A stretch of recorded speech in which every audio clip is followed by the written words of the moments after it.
Halo sahabat Bincang Sehat dimanapun Anda berada.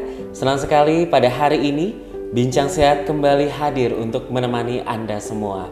Kembali lagi bersama dengan saya Dr. Melkior yang akan menjadi moderator dalam Bincang Sehat episode kali ini.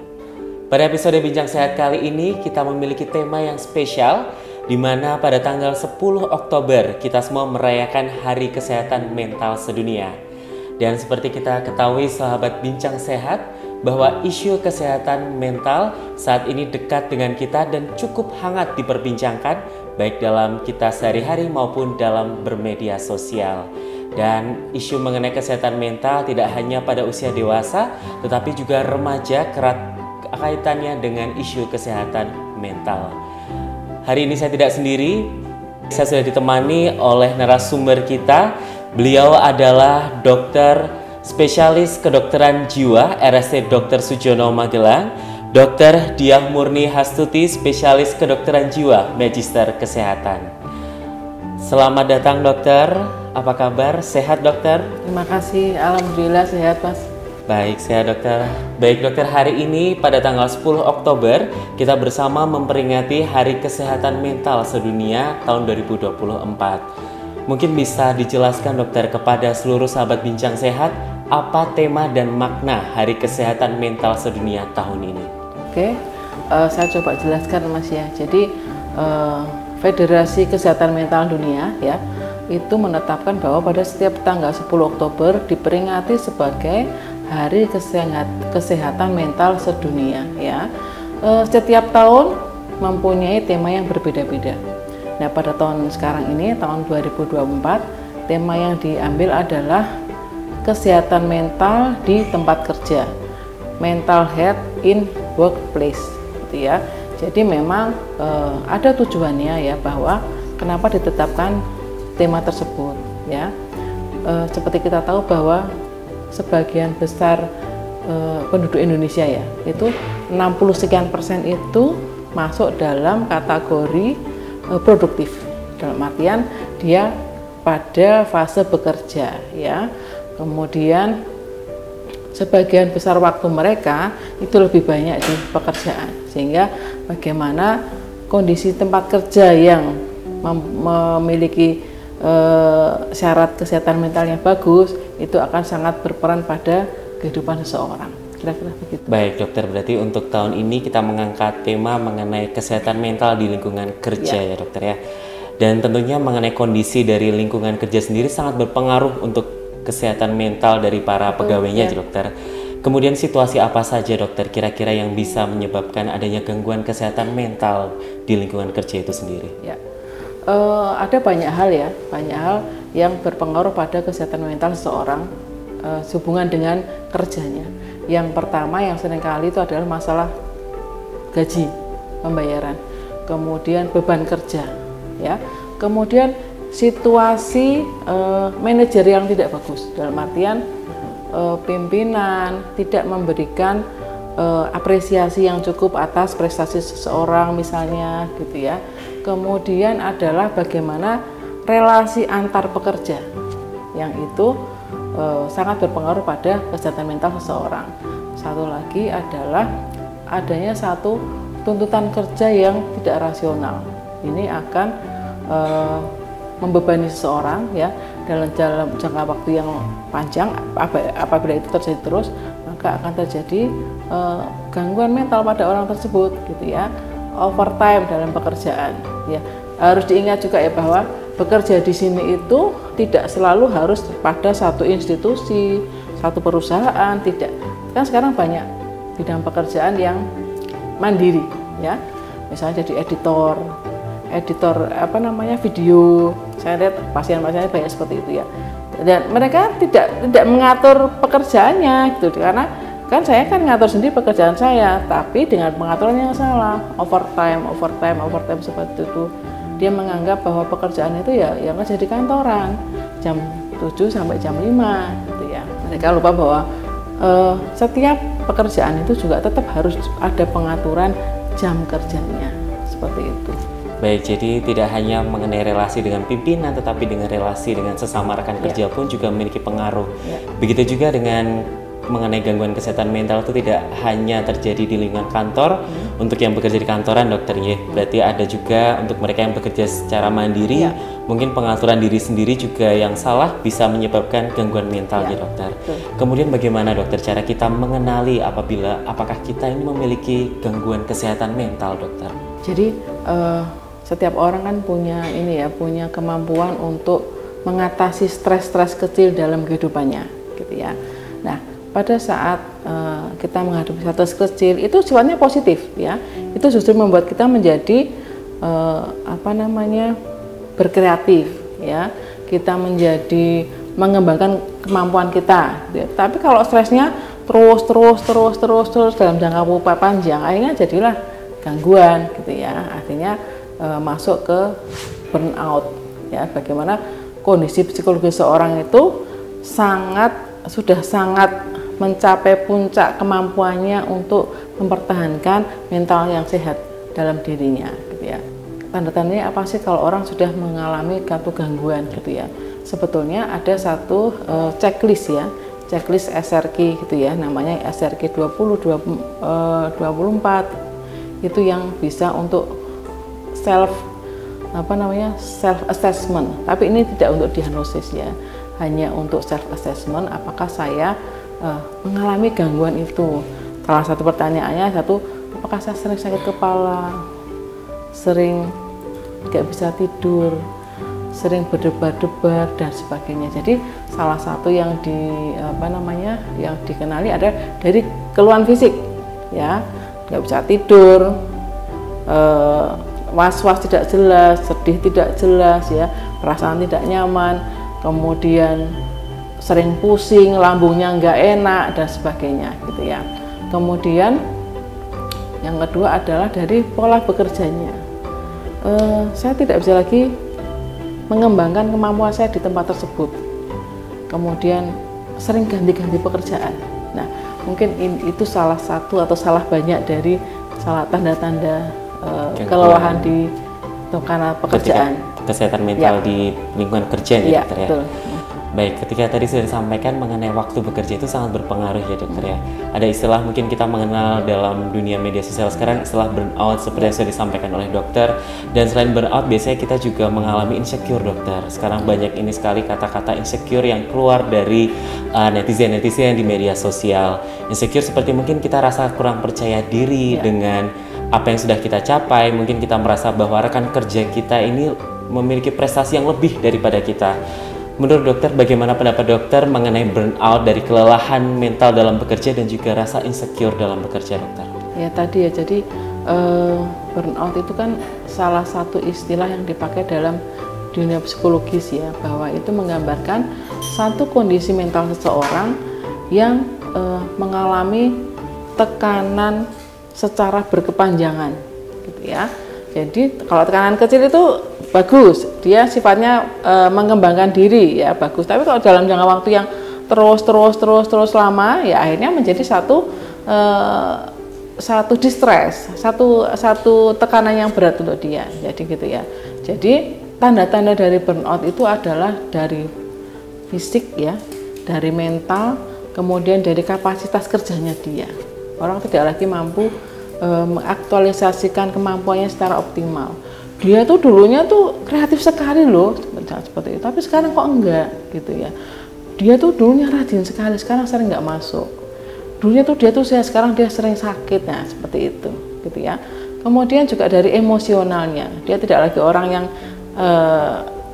enak diajak bicaranya nggak enak sekarang, misalnya seperti itu. Dia sekarang kok menyendiri ya, seperti itu. Itu adalah ciri-ciri dari terjadinya burnout pada seseorang, gitu ya. Kalau masalah insecure itu kan tidak aman ya, satu kondisi yang dia merasa tidak aman ya, tidak aman tentang sesuatu yang tidak jelas sebetulnya.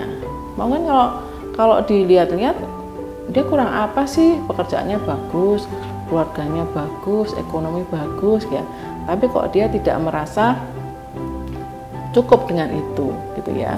Dia merasa ada yang kurang pada dirinya, gitu ya. Ya sebetulnya kalau dia dari segi kedokteran jiwa ya banyak penyebabnya ya. Seseorang itu Melkiora hari ini itu bukan ujuk-ujuk jadi begini, tidak ya. Itu melalui satu proses kembang yang panjang. Bagaimana dulu orang tua mengasuh, bagaimana dia lingkungan sosialnya dia seperti apa, kejadian-kejadian yang dialami seperti apa, makanya menjadilah kita yang sekarang ini. Jadi sebetulnya kan orang itu punya kemampuan untuk mengatasi kesulitan wajar secara cukup ya. Orang yang sehat jiwa itu dia itu mampu mengenali potensinya dia. Aku bisa ini, aku bisa itu, seperti itu ya. Kemudian bisa menerima, bisa mengatasi tekanan yang wajar ya, yang bisa dia diterima. Dia bisa mengatasi tekanan wajar yang diterima di masyarakat, di pekerjaan, di keluarga dan sebagainya. Karena manusia kan nggak steril ya. Di pekerjaan ada masalah, di rumah tangga ada masalah, di pertemanan ada masalah. Nah, sebenarnya manusia punya semua itu ya, punya kemampuan itu gitu ya. Kemudian dia bisa mengaktualisasikan dirinya secara cukup. Kemudian berkontribusi. Dia bisa berkontribusi pada lingkungannya, di keluarganya, di pekerjaannya, di sosialnya dan sebagainya. Insecure sebetulnya kalau kami dari kesehatan jiwa ya, kedokteran jiwa, kita tidak mempunyai satu bahasan yang khusus tentang itu hanya menyertai adanya satu gangguan mental yang ada seperti itu. Baik, jadi mungkin menambah insight juga dokter untuk sahabat Bincang Sehat dimanapun Anda berada, bahwasannya adanya reaksi stres yang kecil dan juga tekanan-tekanan kecil itu tidak selamanya memberikan gangguan mental untuk kita ya dokter ya. Justru dengan adanya reaksi stres yang kecil, dengan adanya tekanan kecil itu terkadang memicu kita untuk bisa lebih kreatif, untuk bisa tumbuh dan berkembang lagi, sehingga adanya reaksi stres yang kecil yang wajar seperti yang disampaikan dan juga tekanan itu bisa membentuk diri kita seperti hari ini ya dokter ya. Betul. Baik, dan kemudian dokter, kadang kan di sini karena saat ini media sosial ini sudah sangat berkembang, dan ketika kita untuk akses mencari bagaimana gejala dan tanda suatu penyakit itu sudah sangat mudah dokter untuk kita temukan dalam internet seperti itu. Dan juga itu memberikan efek ketika seseorang itu melakukan self-diagnose atau mendiagnosis dirinya sendiri. Terkadang mereka mencocokkan dengan apa yang mereka temui dengan internet, tetapi mereka mungkin belum menemukan apakah sudah diteliti sebelumnya, bagaimana dengan kekuatan dan akurasinya. Bagaimana pendapat dokter mengenai self-diagnose atau mendiagnosis diri sendiri terkena gangguan mental? Ya, itu sering terjadi ya, karena kita tidak bisa pungkiri bahwa sekarang ini informasi sangat banyak ya, sampai-sampai kita nggak tahu sumber informasi itu dari mana gitu ya. Apakah itu dibuat oleh orang yang berkompeten, apakah itu dibuat dengan tanggung jawab ya, dengan maksud-maksud baik dan sebagainya. Sangat banyak sekali. Jadi ibaratnya makanan itu tersedia banyak sekali ya, tercampur antara ini yang bikin sakit, ini yang bikin sehat, ini bikin alergi, semua campur aduk. Kalau orang tidak punya kemampuan untuk memilih mana yang cocok untuk saya, mana ini yang baik gitu ya, akan menjadi sakit, sama seperti itu gitu ya. Yang paling penting pada saat kita merasakan sesuatu yang berbeda pada diri kita ya, itu ya pertama kita bicara ya. Makanya dalam rangka Hari Kesehatan Jiwa Sedunia ini salah satunya adalah kita berbicara tentang kesehatan mental kita ya. Kemudian kita juga berbicara tentang kesehatan mental orang lain, dalam artian supaya harapannya ya orang lebih terbuka tentang pembicaraan tentang kesehatan jiwa gitu. Aku lagi nggak enak nih, aku lagi itu orang bisa dengan leluasa mengatakan itu, tidak takut lemah lu, gitu aja nggak bisa, seperti itu. Jadi tidak hanya berbicara tentang kesehatan mental saya, tapi juga terbuka untuk membicarakan kesehatan mental orang lain gitu ya. Nah sama kalau tentang self diagnosis tadi, banyak dijumpai ya, saya kayaknya depresi deh dok, katanya gitu. Lah kenapa? Nah, saya tuh saya sekarang tuh begini ya. Ternyata ya tadi ya, pertama kalau kita mencari sumber berita, mencari sumber pengetahuan, cari sumber yang terpercaya dulu. Ibaratnya kalau kita mau ngomong masalah sate kambing ya, belajarlah sama orang jual sate kambing gitu ya. Jangan ke jualan dawet nggak nyambung seperti itu sama ya. Jadi memang orang mudah membaca, orang bisa membaca, semua orang bisa baca. Orang sekarang SD aja bisa bahasa Inggris bagus ya. Iya, dokter. Tetapi bagaimana dia membaca tulisan itu, dia serap, dia pahami menjadi satu bentuk yang bagus, yang benar, itu orang yang sering tidak dapat. Tidak dapatnya. Akhirnya jadi malah distorsi pikir, gitu ya, salah pengertian tentang sesuatu, gitu. Jadi kalau memang terjadi sesuatu yang tidak nyaman, makanya kita kuatkan ada teman, ya teman. Tidak selalu harus menyelesaikan masalahnya yang teman curhat, tidak ya. Kalau memang dia bisa kasih pendapat, wajar berikan. Kalau tidak, antar dia konseling ke psikolog misalnya ya.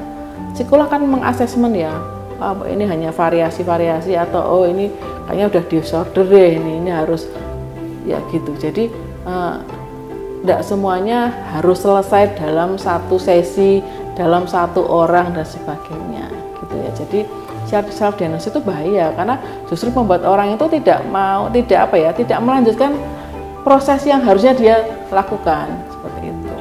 Baik, jadi untuk self diagnosis ini tidak disarankan ya dokter ya. Dan ketika kita sudah mulai merasakan adanya gejala itu lebih baik kita datang ke psikiater, dokter spesialis kedokteran jiwa, atau mungkin ke psikolog. Sebenarnya kapan dokter waktu yang tepat untuk kita datang kepada psikiater, kepada psikolog? Apakah ketika itu sudah memberikan dampak yang begitu berat, atau mungkin ketika kita merasakan gangguan mental tapi dalam tahap yang ringan, kita harus segera ke psikiater atau ke psikolog? Ya, intinya apabila seseorang sudah mengalami satu distress, satu penderitaan, aku kok cemas terus ya, perasaan kok sedih terus tanpa ada sebabnya ya, distress ya, ada henda ya, ada ketidakmampuan. Dulunya aku bisa bergaul nyaman, sekarang kok aku tidak bisa ya, aku ngomong sama orang kok sulitan ya. Jadi ada distress, ada henda ya, ini adalah satu indikasi untuk memulai satu proses terapi. Terapinya apa? Ya nanti tergantung temuannya di sana apa. Apakah hanya konseling, apakah hanya misalnya relaksasi, atau hanya perlu farmakoterapi, nanti kita ikuti di sana, seperti itu. Baik, untuk terapinya berarti yang diberikan kepada pasien ketika sudah datang kepada psikiater atau ke psikolog, itu nanti kita menyesuaikan dokter ya, tidak selamanya apakah menggunakan obat atau mungkin kita bisa hanya konseling saja dokter? Iya betul, jadi kalau psikolog itu kan memang dia tidak mempunyai kewenangan untuk farmakoterapi ya, karena memang dia kan bukan dokter ya. Di psikolog biasanya dilakukan assessment tentang status mental orang saat itu. Apabila ditemukan satu disorder, satu gangguan, maka akan di-referral ke psikiater gitu ya. Nah, di psikiater nanti juga akan dilakukan assessment ya, apa yang nanti kira-kira diperlukan untuk mengatasi masalah kesehatan pada orang tersebut. Biasanya kalau sudah psikiater ya biasanya kita butuh farmakoterapi ya, karena seringkali yang dikirim ke psikiater itu sudah melalui satu proses di psikolog ya, dan akhirnya muncullah di sana ada satu gangguan dan itu butuh farmakoterapi seperti itu. Baik, bisa dibilang bahwa pasien-pasien datang kepada dokter spesialis kedokteran jiwa ini atau ke psikiater ini memang pasien yang sudah memerlukan terapi obat-obatan gitu ya dokter ya. Tadi sudah disampaikan bahwa dalam rangka Hari Kesehatan Mental kita tidak hanya aware dengan kesehatan mental diri kita sendiri, tapi juga dengan rekan kerja. Nah, berbicara mengenai kesehatan mental dari rekan kerja dokter, semisal kita mendapati teman atau rekan kerja kita mengalami gangguan mental, kira-kira sebagai awam nih dokter, sebagai mungkin dari sahabat Bincang Sehat semuanya, apa yang bisa kita lakukan atau respon yang kita berikan kepada rekan kerja kita yang mengalami gangguan mental? Ya, yang penting tunjukkan empati, bahwa kita peduli pada dia gitu ya, beri waktu dia, kalau memang dia butuh waktu untuk bicara, berikan waktu dia untuk bicara. Tadi ya, kita tidak harus mengatasi semua masalahnya dia, enggak gitu ya. Kalau memang ada satu yang bukan ranah kita, ya sarankan, yuk tak temani seperti. Dan ini di praktek klinik saya ya, kebetulan sekarang ternyata anak muda itu punya kesadaran tentang kesehatan jantung bagus ya. Banyak pasien-pasien itu dari kalangan muda dan mereka dengan support dari teman-temannya gitu ya. Ternyata sekarang orang mungkin karena kejadian gangguan jiwa lebih banyak ya, jadi sekarang orang lebih terbuka untuk aku butuh pengobatan, aku butuh konseling, ditemani teman saya tidak masalah, teman-teman saya tahu saya berbuat nggak masalah, seperti itu. Nah, bagaimana tadi salah satu sehat mental itu kan kita berkontribusi pada sekitar itu ya. Tadi tunjukkan empati, bahwa kita peduli, bahwa kita punya waktu untuk dia, kita mau bisa membantu dia, seperti itu. Baik, jadi kita sebagai teman kita memiliki empati, kita mau terbuka, memiliki waktu untuk rekan kita untuk mungkin diajak sharing, bicara. Tetapi perlu diperhatikan juga ya dokter ya, ketika kita sudah tidak bisa membantu memberikan penyelesaian, kita mungkin bisa ajak rekan kita ini untuk yuk kita antar ke psikiater supaya bisa mendapatkan terapi lebih lanjut begitu ya dokter ya. Mungkin terakhir dokter, ini pertanyaan untuk sahabat Bincang Sehat semuanya. Bisa diberikan dokter tips bagaimana supaya kita terhindar dari gangguan kesehatan mental, khususnya untuk sahabat Bincang Sehat yang saat ini sudah bekerja dan berada di usia produktif dokter? Yang harus kita lakukan adalah kita harus mengatur diri kita sendiri, atur jadwal produktif kita bekerja, atur waktu untuk kita olahraga ya. Kita punya waktu untuk mengembangkan hobi, kita harus punya hobi ya, harus punya hobi. Misalnya bisa melukis, kemudian misalnya menjahit dan sebagainya, harus punya itu ya. Kemudian bentuk satu lingkungan pertemanan yang sehat. Baik kita menjadi orang yang tadi yang kita menerima curhatan orang lain, kita juga bisa punya waktu untuk kita juga terbuka pada orang lain tadi. Mengatur waktu. Harus ada waktu bekerja, waktu istirahat, ya, waktu berhobi, ya, menjaga pola makan, tidak merokok dan sebagainya. Berarti seperti mungkin kalau orang muda saat ini menyebutnya dengan work-life balance ya dokter ya. Tidak hanya bekerja, tapi hobi juga harus jalan-jalan, dan juga kita memiliki relasi dokter ya, dengan rekan kerja yang sehat, tentunya bisa sharing sehingga kita tuh tidak memendam sendiri begitu ya dokter ya. Baik, terima kasih sekali Dokter Diah yang sudah berkenan untuk sharing bersama dengan sahabat Bincang Sehat semuanya. Dan sungguh informasi yang luar biasa sekali, menambah insight kami semua dokter. Terima kasih.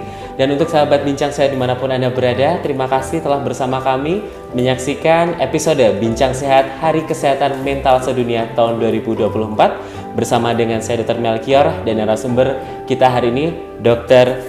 Diah Murni Hasuti, spesialis kedokteran jiwa Magister Kesehatan. Tetap semangat, tetap sehat, dan sampai jumpa.